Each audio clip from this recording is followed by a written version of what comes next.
to submit their nominations by January 17, 2015. And Head of Communications at the Commission, Christian Owusu-Pare, has been assuring that enough arrangements have been made to ensure a free and fair process. The District Assembly and Units Committee election is slated for March 3, 2015.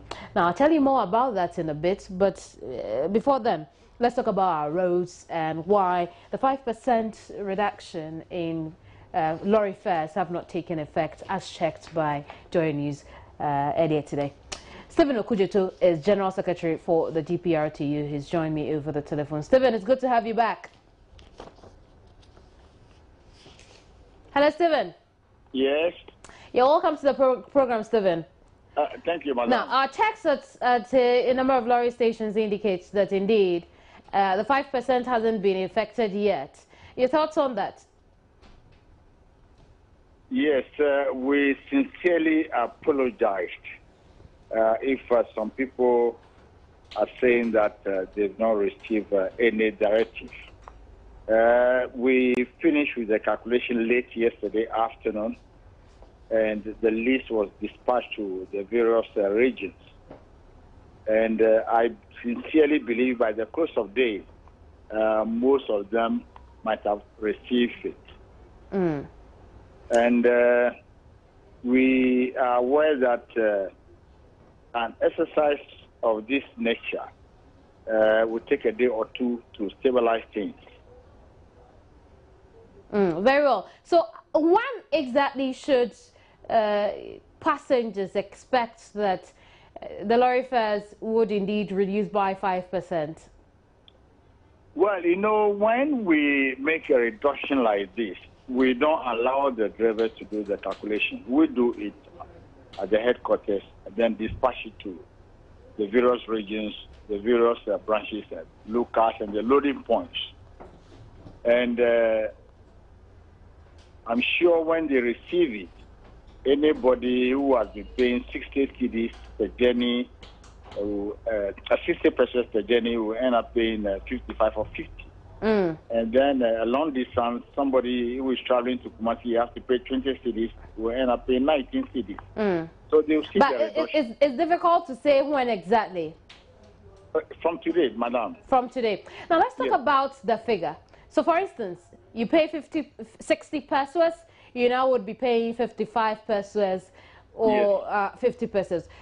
Now, the concern has been with the conversions, especially when it has to do with the smaller denominations like the 5 pesos, which is rarely seen in any business transaction. How are we going to deal with that? Yes, madam, you are right. Our concern is always the small coins. Is always a problem. And areas where it is, 60 pesos and you have to pay 55 pesos, the driver's mate will tell you, I haven't got the 5 pesos. That is where the arguments always will arise. But we've taken care of that sometimes we have to run it down. Instead of 55, it should be 50. Yes.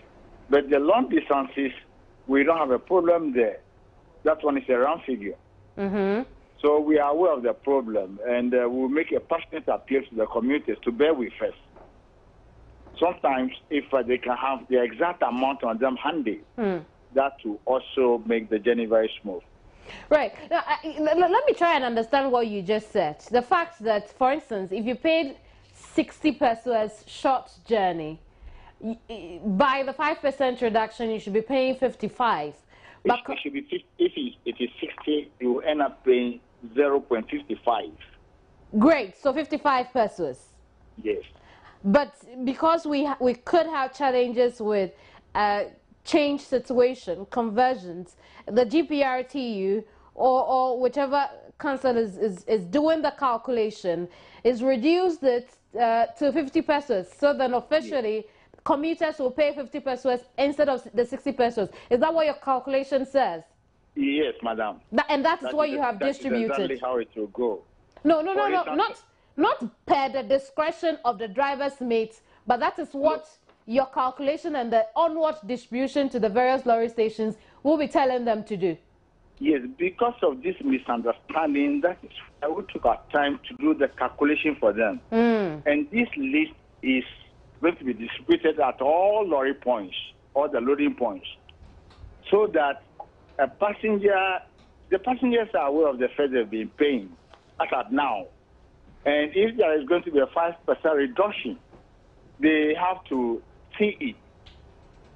That I've been paying 1 cedi previously. Now I have to pay 90 pesos. This is how it goes.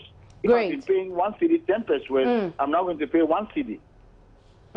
Right. So they will see. The commuters, they are aware of this. What happens if commuters have challenges with this? Are there avenues for them to address those challenges?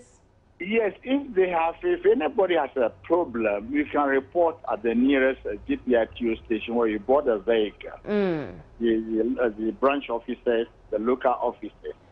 In case a driver should misbehave, you can report the driver to the nearest station where you bought a vehicle, and that particular driver will be sanctioned.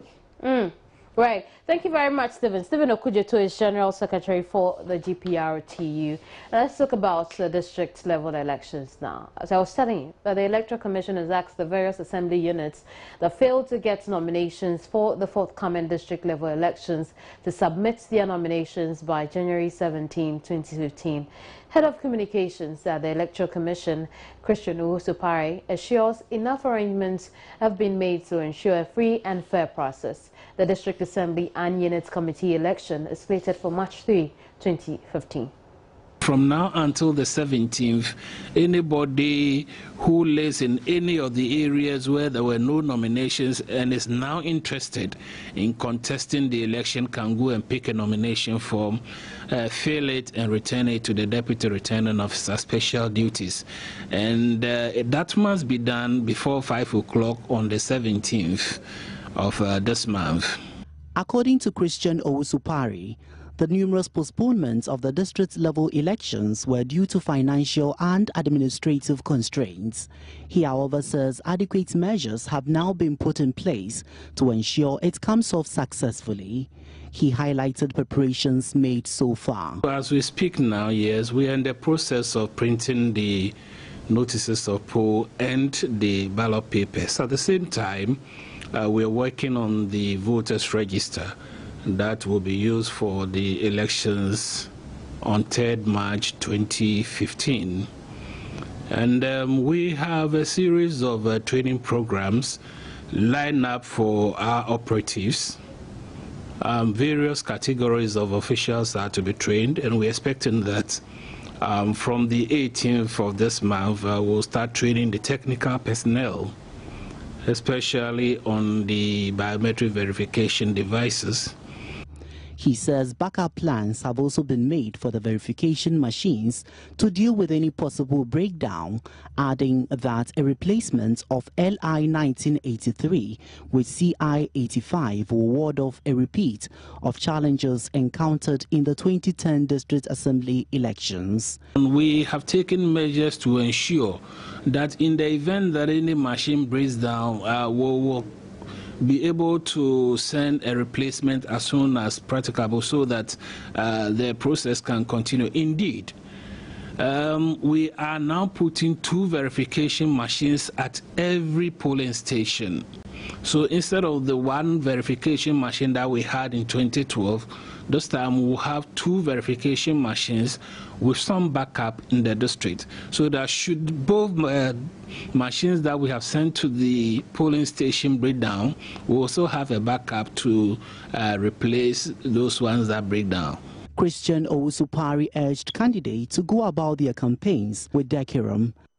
I expect that they will be circumspect in what they say and not go about maligning their competitors.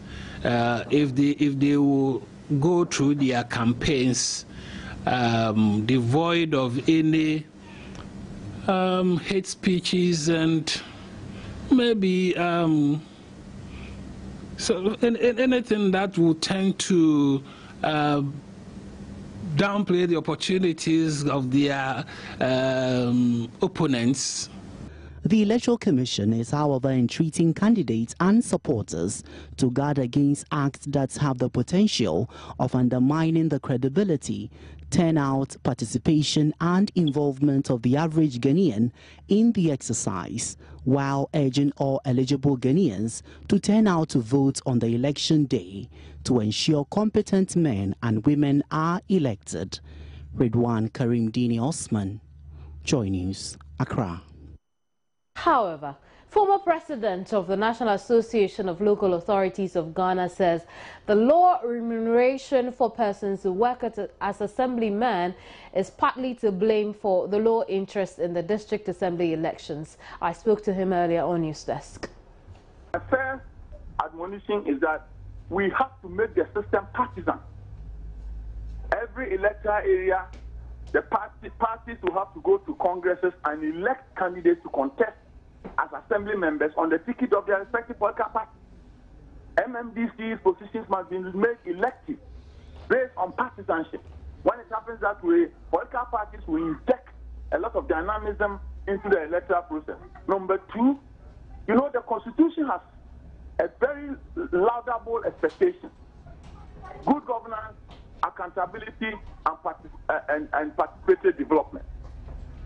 This expectation, has some elements that go with it. That's why the Constitution prescribes in Article 252 that 5% minimum of the total revenues of Ghana shall be set aside for distribution to assemblies to undertake development. So, as I speak, assemblies are responsible for sanitation, for education, for environmental management, for drainage, for everything, almost everything, because it's responsible for the overall development of the district. And for that matter, Ghanaians must ensure that the constitutional obligation on every central government to pass with the 7.5% disassembly common fund to assemblies is adhered to. Because we cannot have a constitution where the constitution will envisage for the election of a president, and then that one we will abide by it. Then when the constitution also specifies that we should send money to assemblies as an interim provision, that one we renege on it. And for that matter, the whole of 2014, only 1/4 of the disassembly common fund was transferred. How does such an important institution undertake its functions and activities without the requisite fiscal support as envisaged by the Constitution? That shall also be ensured. And then we need to do intensive education. You know, we have to start the process early enough, and then education must go on. People must be sensitized. That is also a factor. And we need to look at the remunerative arrangement. Great. People who are elected into assemblies must be adequately remunerated to be able to serve as an incentive, for people to participate. The National Road Safety Commission says by the first quarter of this year, it will spread its road safety lollipop project to the 6 regions that are currently not benefiting from the initiative. The project is a reference sign used by road users, particularly children, to cross the road. Head of Communications at the National Road Safety Commission, Kwame Kodua Etiahene, says there are plans to distribute 50,000 lollipop stands to add up to the 30,000 already in the system.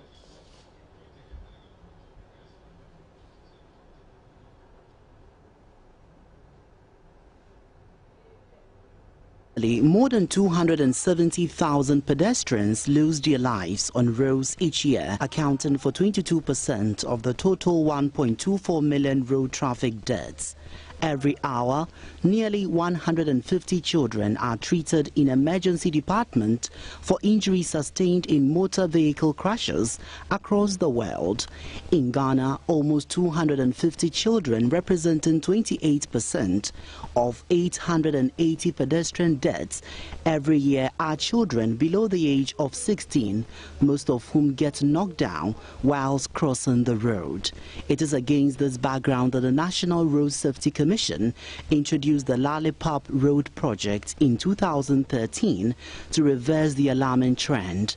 The project is aimed at educating school children to alert oncoming vehicles to stop them to cross roads in order to ensure safety and reduce deaths. The initiative took a national dimension in January 2014, targeting regions with high accident cases involving children. Once the kids begin to appreciate, kids who live in these communities begin to appreciate the essence of the aid and how to use them. We have told them that when you raise the crossing aid, you need to arrest the attention of the driver with the aid, ensure that the vehicles are still or have stopped. Then you can use the road.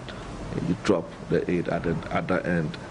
Head of Communications for the National Road Safety Commission, Kwame Kodia Ituahene, observed that the Road Safety Lollipop project is doing very well in the Greater Accra, Ashanti, Volta and Eastern regions, but says plans are in place to replicate the campaign in the remaining regions this year. 50,000 lollipop stands are being procured to add up to the 30,000 already in the system. Again, we are constrained strategically by resources, so we needed to look at the data again very carefully to be able to prioritize on which regions were having most of those concerns. So based on the data available and the need to prioritize because of the constraints, we wanted to start with the 4 regions. But those other regions that were not, that did not benefit from the scheme last year are due to benefit this year. He also mentioned that the Commission has been in collaboration with Ghana Education Service to ensure sustainability of the campaign. I work with GES and the School Health Education Program, the SHEP program. And in many of these schools that have been marked out on the basis of where they are located, the number of incidents that are recorded in and around these schools, that's a conscious program to have a regular visit to these schools. In fact, in most of these schools, you're likely to have road safety clubs. Road safety is a shared responsibility, and the Commission advises Ghanaians to play their part. Ridwan Karim Dini Osman, Joy News, Accra. Let's go to the Volta region, where Vice President Kwesi Amissah-Arthur is calling for an end to promises and assurances that do not bring peace to Nkonya and Alavanyo. He bemoaned recent violence in the area after both sides have apologized to the president over the recent shooting incidents and assured the president of their commitment to peace. Let's get more on this visit by the Vice President from our regional correspondent, Mauli Agbi. Mauli, what more can you tell us about this visit? Yeah, the president met both sides, Nkonya and Alavanyo chiefs and the youth from both sides at Pando, and this follows the recent violence in the area. You know, after both sides sent a letter to the president assuring him of their commitment to peace in the area. But if you recall, during in December, there have been quite a number of sporadic shooting between the two communities, and that has resulted in some injuries and some deaths in the area. So the Vice President's visit comes on the heels of this violence in the area after several assurances and promises from both sides of the conflict to ensure peace in the area. According to the Vice President, the state has committed so much of resources in ensuring and keeping the peace in the area. However, the violence seems to be continuing, and that the state is no longer ready to tolerate further violence in the feuding community. He has been meeting both sides, and the paramount chief of Akini traditional area, Togwega Dakadu, has promised to play a mediating role to bring both sides together. His area share boundary with both sides. And he's also committing himself to ensuring that peace prevails in this area. So far, that was what I was going to say. But were leaders of those of both communities featured in this visit? I'm asking if leaders of both communities played any role in this visit. If I hear correctly, the paramount chief of, the Ankobiahene of the Nkonya traditional area has been calling for a separation between the criminal issues and the land dispute. But the two situations should be dealt with separately. The criminal issues should be seen as criminal issues and not as part of the land dispute. That has been his appeal, and the paramount chief of Alavanyu has been assuring the vice president that his side is ready to cooperate with the law enforcement agencies with any effort to resolve the conflict between the two communities. Very well. However, he called for objectivity in telling the story of the land between the two sides. Mauli, thanks much for the update. Mauli Agbi is a Volta regional correspondent back in the capital city. Member of Parliament for Dade Kotopon, Niamasa Namwale, has welcomed the call by the leader of the Ahmadiyya Muslim mission in Ghana, Alhaji Mulvi Muhammad bin Sali, for the disbandment of all political groupings in Ghana's educational institutions and communities. Niamasa Namwale, however, says these groupings should be formed along the lines of civil society. So to me, yes, they can form political groupings, but they should not be allowed to make political statements. But at least they can gather themselves and amuse themselves on campus and all this. But they shouldn't be giving out political statements. They disrespect a lot of people in society, and they don't understand. I would say they have some shortcomings in understanding political activity. A champion is here. He's MPP. I'm NDC. After here, we respect, we do everything. He's my very good friend. Once you have a political opportunity, you have to go and insult your opponent, and this is what happens in the TESCON and the TAIN and all those. Listen. So also the Azoka boys, the Bamba boys, and the Action Troopers, and all those things. In fact, those ones, to me, political parties should not encourage those things, because it brews machoism, and then it tells people that those who have some serious psychological challenges would like to join this group for people to see that they are tough. Most of them to try to smoke and wear some dress for them to see that they are tough and all those things. I think those things must be wiped out of our political life, so that we see politics as a very civil and decent game. That in politics, you're only trying to develop your country with your different ideas. I think they should do it like civil society organizations, like the NDC and the MPP should form their youth like civil society organization that will be coming out with good ideas without any vituperations and insults and all those things. But they should come out so that when any of your members come out with something go wayward, you should be able to condemn him and let him apologize in public. And Member of Parliament for Empire Success, Kwame Champon, also is calling for political parties to regulate such groupings so the excesses can be reduced. I think I agree in part with the comments by Marvin bin Sali. I agree. Reasons are that we need to show respect to the elderly. He was coming from the backdrop of our cultural existence, and we as Ghanaians, wherever I've traveled to in this country, the youth respect the adults. I don't think we should use politics or political activism as a medium to disrespect society, because we all grew one day, and I'm sure we the youth may not be happy when we are disrespected against in our adulthood. Similarly, we just all need to add our voices to such misbehavior by our would-be sympathizers. Sympathizers here because it is the right of every individual in this country to belong to a particular association. And so if you are in my association, I expect you to play by the rules. I expect you to respect what we have set for ourselves to guide us going forward. Because if we do not comply, or we did not allow ourselves to be guided by such principles, then we are a bit, my language maybe, we are a bit wayward. And I don't think we should encourage that. We are putting up a country where we believe that institutions need to be respected.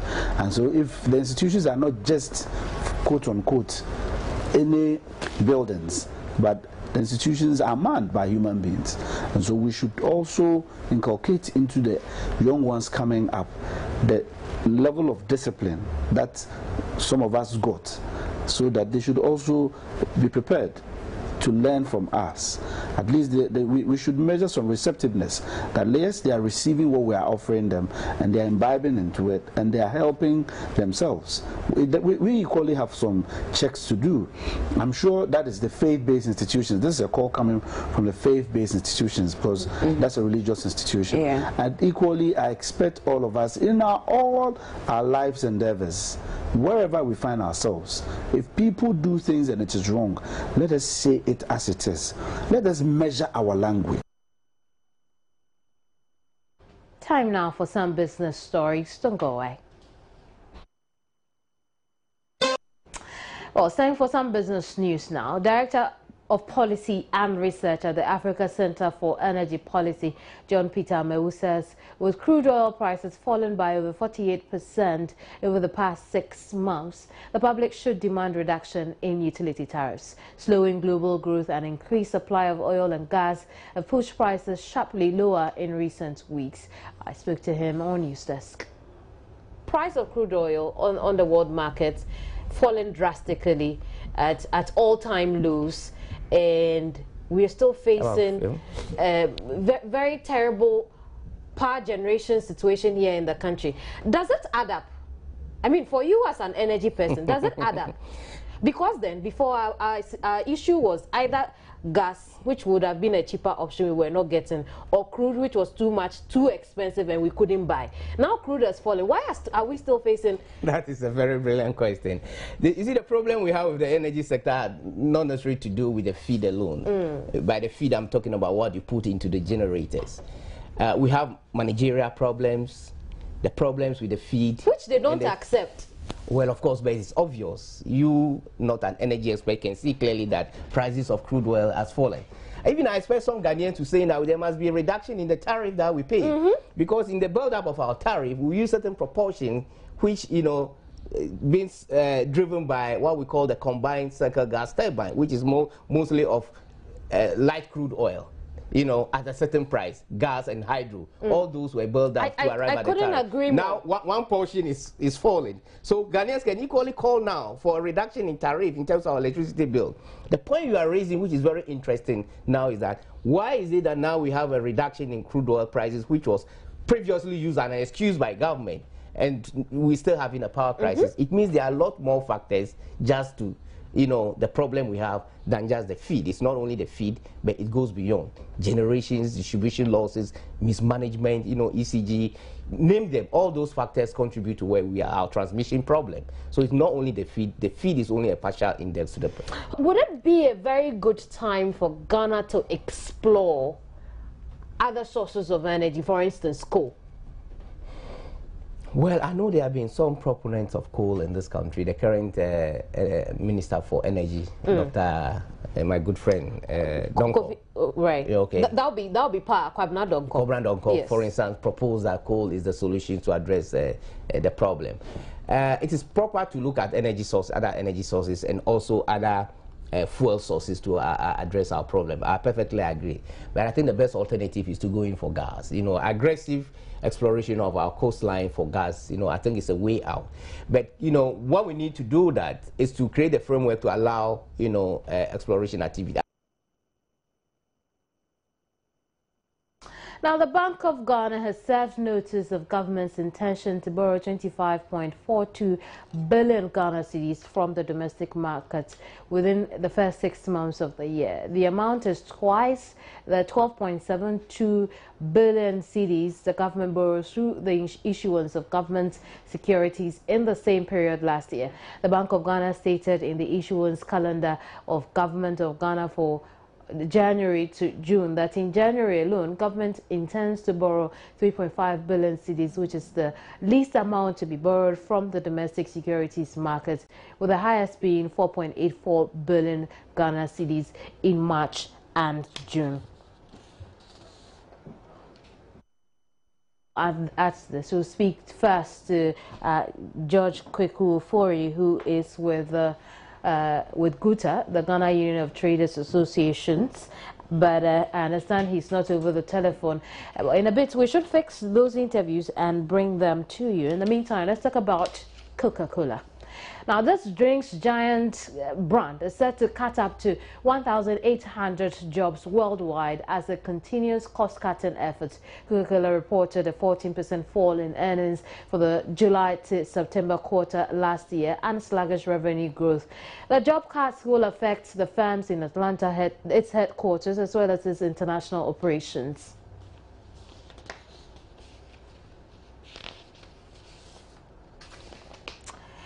Oh, there's more to come here. Don't go away. Good afternoon. My name is Baba Tando. We'll talk sports now. In a bit, I will tell you who will be wearing which jersey number for the Black Stars at the 2015 Orange Africa Cup of Nations in Equatorial Guinea. But before then, Ivorian midfielder Yaya Toure has been named Africa Best Player for the 4th time at the GloCAF Awards held in Lagos, Nigeria last night. The Manchester City player beat Gabon Pierre-Emerick Aubameyang and Nigerian Vincent Enyama to the top award, and afterwards he said the honor had added to a life that had been blessed by Allah, and thanked the Confederation of African Football (CAF), football fans and the entire continent for the honor. Now, Toure was part of Manchester City title-winning team of the 2013-2014 English season and helped his country to the 2014 World Cup, even though the Elephants failed to make it out of a group that had Japan, Greece and Colombia. Meanwhile, Ghana's captain Asamoah Gyan and Kojo Asamoah were named in the continent's best 11 that also included Ahmed Musa and Pierre-Emerick Aubameyang.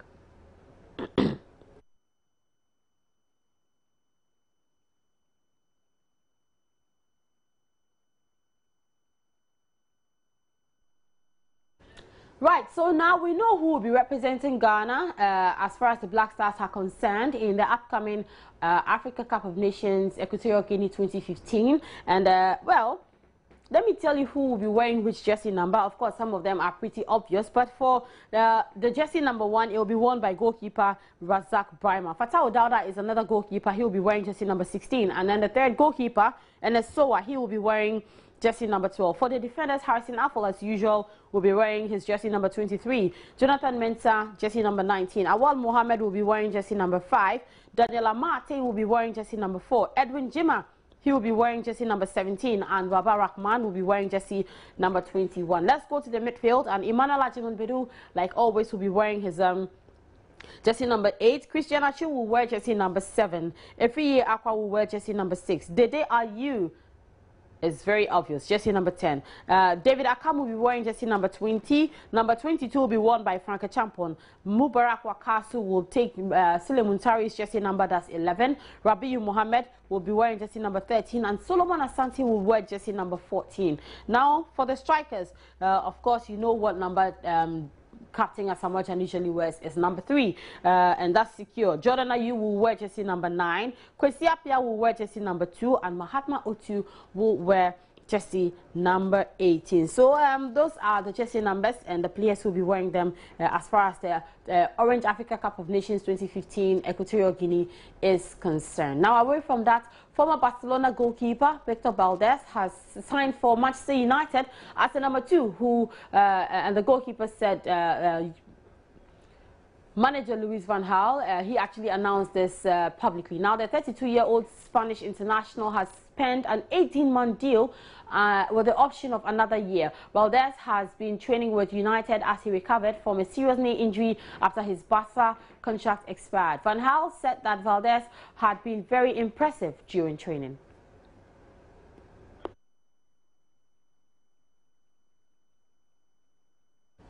Now, President Mahama is rallying support for the Black Stars, and he is simply advising Ghanaian football fans and indeed the entire Ghanaian nation to forget about the fiasco that happened at the World Cup 2015 in Brazil and rally support, put your support behind the Black Stars, as he thinks that they are not going there to add to the numbers, but indeed they are going to impress. But according to the Ghana Football Association, they say that the Black Stars, together with Coach Avram Grant, should just go and do well. So do well meaning what? But we'll see as the tournament unfolds on January 17. Stay tuned to Joy News on Multi TV because there will be more, especially as this AFCON is concerned. But for now, it's a wrap on sports. My name is Baba Tando. The news continues with Kemini after the break. Do stay on and have a good afternoon.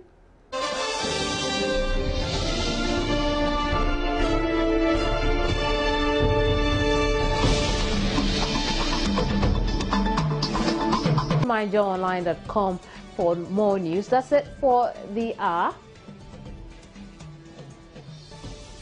Have a lovely weekend. My name is Kemini Nyamani Amano.